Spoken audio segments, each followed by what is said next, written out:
2 men wounded in Portmore St. Catherine shooting incident.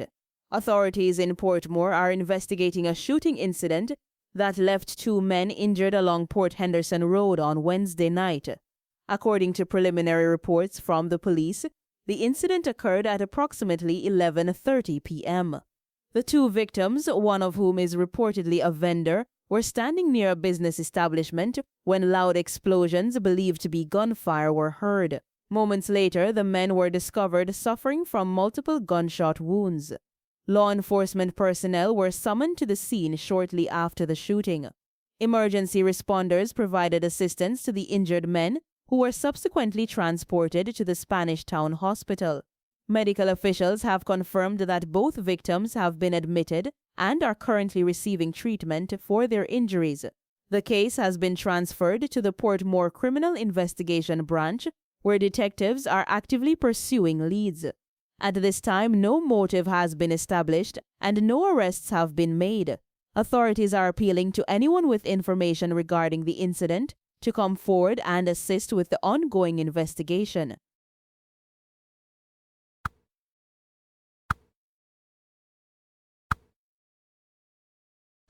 Two police officers in custody in connection with St. Mary businessman's murder.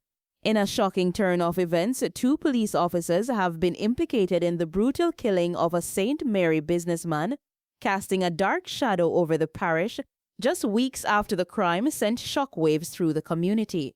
The victim, 59-year-old Garfield Singh, a well-known businessman from Boscobel, was ambushed and fatally shot at his home in the early morning hours of Monday, February 9. The incident occurred at approximately 4 a.m., leaving residents rattled by the brazen attack. Following the murder, the St. Mary Police Division assured the public that they were following strong leads.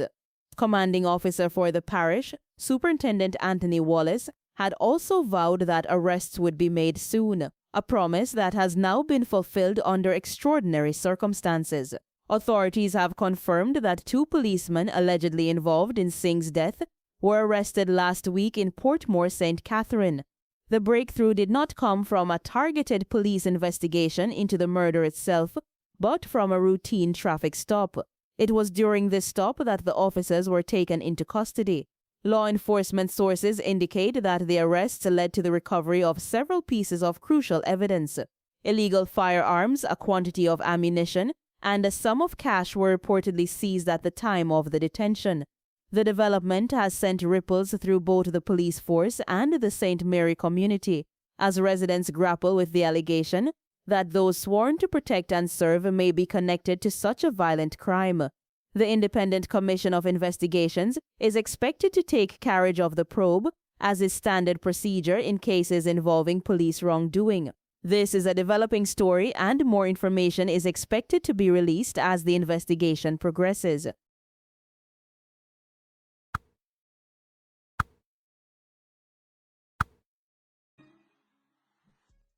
Law enforcement agencies have initiated investigations into over 300 instances of suspected drug smuggling activities at Courier services within the past 2 years. This information was provided by Senior Superintendent Patre Rowe, the head of the Firearm and Narcotics Investigation Division, FNID.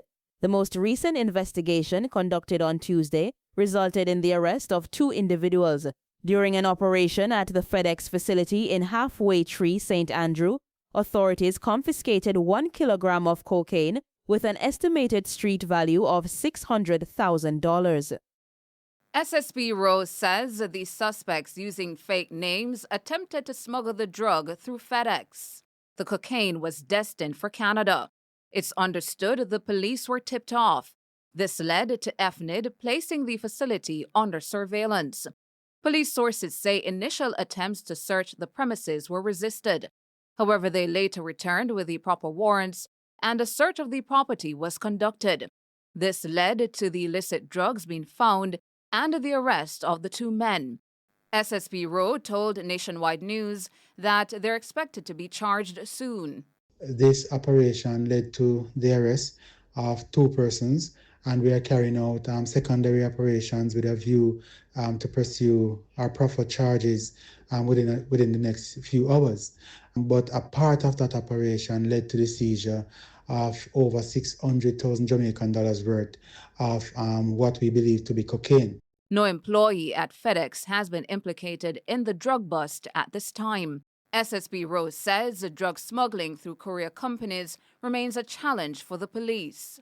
This as there have been over 350 similar cases at multiple entities over the last 2 years.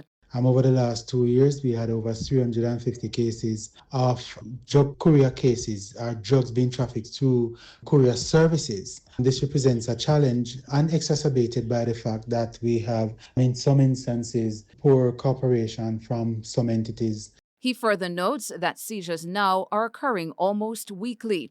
The FNID boss says there's a need for greater collaboration with the operators of courier companies. This is a call for greater cooperation and coordination among persons who are involved in the industry.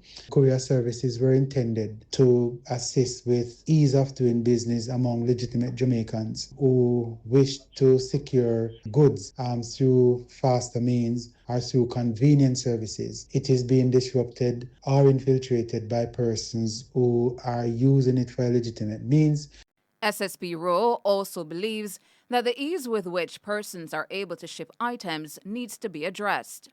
We believe that there's a low barrier to ship. That is something that must be addressed. We also believe that the cooperation and stakeholder engagement may lead to looking at legislation that may strengthen or deter persons from using our mailing services to traffic drugs. It's a serious disruptor of business for communication and for the legitimate trade and legitimate commerce.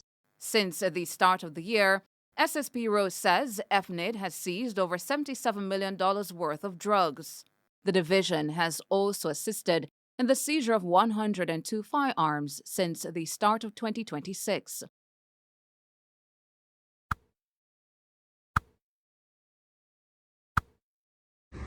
St. Thomas Police investigating 2 separate shopping deaths.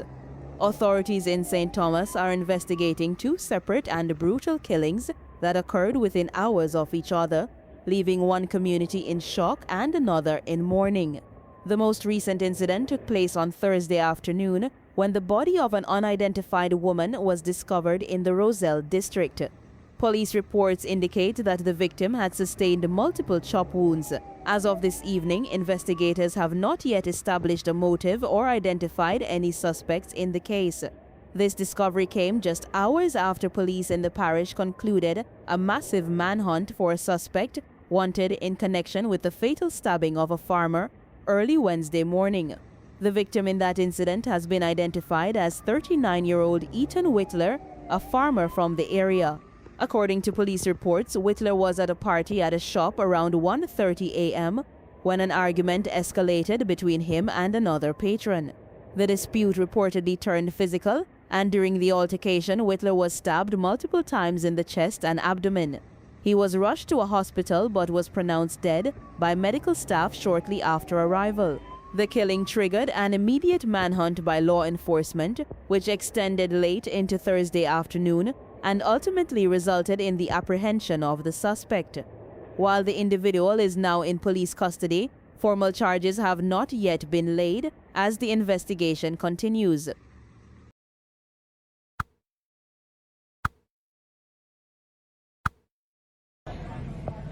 Decomposed body of elderly farmer found in New Forest home. Police in Manchester have launched an investigation following the discovery of the decomposing body of an elderly man at his residence in the New Forest area on Wednesday. The deceased has been identified as 63-year-old farmer Errol Warren. According to police reports, law enforcement received information regarding a scene at a house in the community around 12:30 p.m. A team of officers was promptly dispatched to the location. Upon arriving at the residence, the authorities discovered Warren's body in an advanced state of decomposition. The scene was subsequently processed by crime scene investigators. The body was later removed from the premises and transported to a forensic pathologist, where a post-mortem examination is scheduled to determine the exact cause of death. Police have confirmed the matter is currently under investigation, but no further details have been released at this time.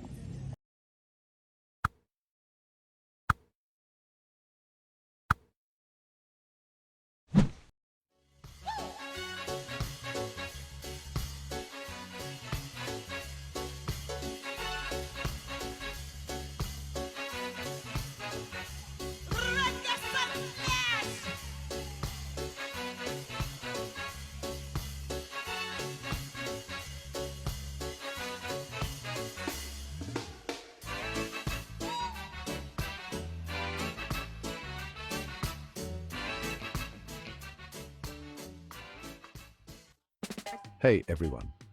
Today I'm diving into the life and legacy of one of reggae's most iconic voices, Marcia Griffiths. From her early days in Jamaica to becoming a global sensation, Marcia Griffiths' journey is nothing short of legendary. Born in Kingston, Jamaica in 1949, Marcia started singing at a very young age. Her talent was undeniable, and by the time she was a teenager, she was already making waves in the local music scene. She got her big break in 1964 when she was discovered by the legendary producer Clement Coxsone Dodd. Her debut single, Feel Like Jumping, instantly became a hit, and Marcia Griffiths was on her way. But her story doesn't stop there. In the 1970s, Marcia joined forces with Bob Marley and the Wailers as part of the I-Threes, the all-female vocal trio that provided those unforgettable harmonies. Alongside Rita Marley and Judy Mowat, Marcia helped shape the sound of one of the most influential bands in reggae history. Tracks like No Woman, No Cry and Three Little Birds wouldn't be the same without their soulful, uplifting harmonies. After Bob Marley's passing in 1981, Marcia continued to shine as a solo artist. Her 1982 hit Electric Boogie not only topped the charts, but also sparked a dance craze that still gets people moving today, the electric slide. Her versatility and ability to adapt to changing times have kept her relevant in the ever-evolving music industry. Marcia Griffiths' career spans over 5 decades, and she's still going strong. Her influence stretches far beyond reggae. She's been a mentor and inspiration to countless artists and continues to perform and record music that resonates with fans of all ages. Her voice, filled with passion and soul, has the power to uplift and inspire. Even today, Marcia Griffiths remains a beloved figure in the reggae community and beyond. She's performed at some of the biggest reggae festivals around the world and continues to release new music that keeps her legacy alive. Songs like Back in the Days and What Kind of World show that her message of love, unity and resilience is timeless. Marcia Griffiths' journey is a testament to her incredible talent and unwavering dedication to her craft. From her early days in Kingston to becoming a global icon, she's shown us all the power of music to bring people together and create positive change. So, next time you hear one of her songs, take a moment to appreciate the legend behind the voice. Marcia Griffiths is more than just a reggae singer. She's a beacon of hope and inspiration for generations to come. Thanks for tuning in, and don't forget to like, comment, and subscribe for more reggae legends and their incredible stories. Until next time, keep the good vibes flowing.